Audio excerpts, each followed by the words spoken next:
আমাদেরকে আমাদেরকে যে নোটিশ দিয়ে জি, মাননীয় স্পিকার, যদি আপনাকে না ধন্যবাদ। থাকে তাহলে বসে যান। জি, এখানে শুধু কামাল হোসেন সাহেব না, আরো অনেকেই দেখতেছি মাল্টিপল নোটিশ দিয়েছে। স্পিকারের মাধ্যমে শুনেন, আমি যে বিষয়টি কোনো মাধ্যমে না, যে নোটিশটা আপনার দিয়েছেন জি। সেটা পড়বেন, এর বাইরে কোনো কথা বলার নেই।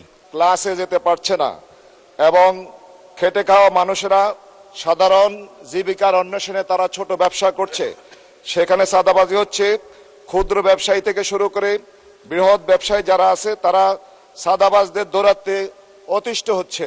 মাননীয় স্পিকার, এই ক্ষেত্রে সাধারণ জনগণ যখন প্রতিবাদ করছে, উল্টা আমাদের সাধারণ জনগণের উপর এই মাননীয় সদস্য কামাল হোসেন, মাননীয় স্পিকার, মাননীয় সদস্য, যে এই নোটিশটি সম্পর্কে আপনি বলবেন সেটা হলো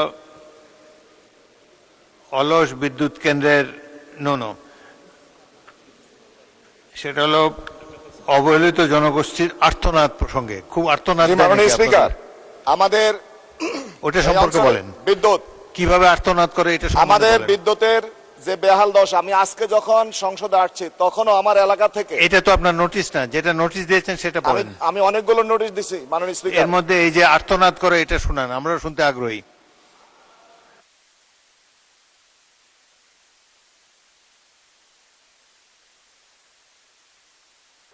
ওনাকে মাইক দেন। মাননীয় স্পিকার, আমাদের এই অঞ্চলে বিদ্যুতের যে সমস্যা, এটা বিদ্যুৎ গ্যাস একটি মারাত্মক আকার ধারণ করেছে। এক্ষেত্রে আমি পূর্ব নোটিশ দিয়েছি, কথা বলেছি, আবার আপনার মাধ্যমে মাননীয় মন্ত্রীর দৃষ্টি আকর্ষণ করছি। আপনার বক্তব্য বিষয়ে উত্থাপনীয় বিষয় হলো ঢাকা 5 আসনের অনুন্নত অবহেলিত জনগোষ্ঠীর আর্তনাদ প্রসঙ্গে। বিদ্যুৎ না পেলে কি বিদ্যুৎ নিয়ে বলছেন আপনি?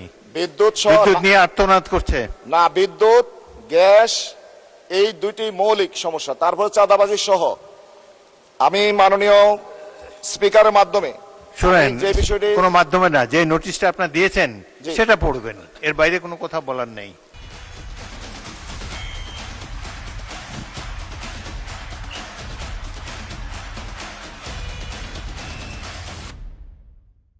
পড়ে যান শুধু। মাননীয় স্পিকার, আমি কয়েকটি নোটিশ নাই আপনার কাছে? নোটিশটি তো আমি কয়েকটা আপনাকে দিচ্ছি আর কি।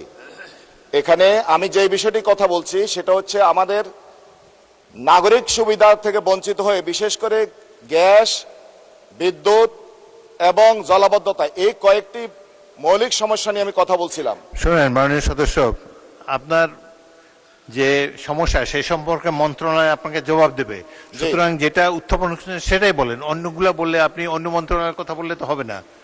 আপনি এখানে যে বিষয়টি নোটিশ দিয়েছেন সেটি পড়ে যান। আমাদেরকে যে নোটিশ দিয়ে যদি না থাকে তাহলে বসে যান। জি জি, মাননীয় বিরোধী দলের নেতা।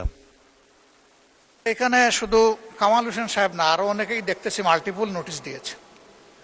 তো আপনি তো এর আগে অনুরোধ করেছিলেন যে পার্টিকুলার ডের জন্য সিঙ্গেল একটা নোটিশ সাবমিট হবে। জি, ওইটাই যদি সবাই ফলো করেন তাইলে কনফিউশনটা হয় না। এখন সম্ভবত আস্থার জায়গা থেকে ওনারা সমস্যায় ভুগেন যে কোনটা দিলে কোনটা গ্রহণ হয়, আবার কোনটা পড়ে যায়। আমার মনে হয় যে এখন থেকে যদি এটা আপনি স্ট্রিক্ট করেন যে একটাই নোটিশ সাবমিট করতে পারবেন একটা সেশন, এর বেশি না, একদিনে, তাহলে আমরাই ঝামেলায় পড়ি না আর কি। ধন্যবাদ। ওনারাও বিব্রত হন না, যারা গিয়ে এটা বলতেছেন একটার জায়গায় আরেকটা বলতেছেন, অনেকেই দেখতেছি এটা করছেন। এটা মনে হয় স্ট্রিক্ট করা দরকার মাননীয় স্পিকার। ধন্যবাদ। ধন্যবাদ বিরোধী দলের নেতা। মাননীয় সদস্যবৃন্দ, একদিনে একটা নোটিশ দিবেন, এবং এটা সম্পর্কে আমি বলেছিও আগে যে একটা করে অনুগ্রহ করে একটা নোটিশ দিবেন, এবং যেটা সবচেয়ে বেশি গুরুত্বপূর্ণ, সবচেয়ে বেশি প্রেসিং, যেটা ইমার্জেন্সি মনে হয় আপনার কাছে, সেটার আপনি নোটিশ দিবেন। মন্ত্রণালয় এটার একটা জবাব আপনাকে দেবে।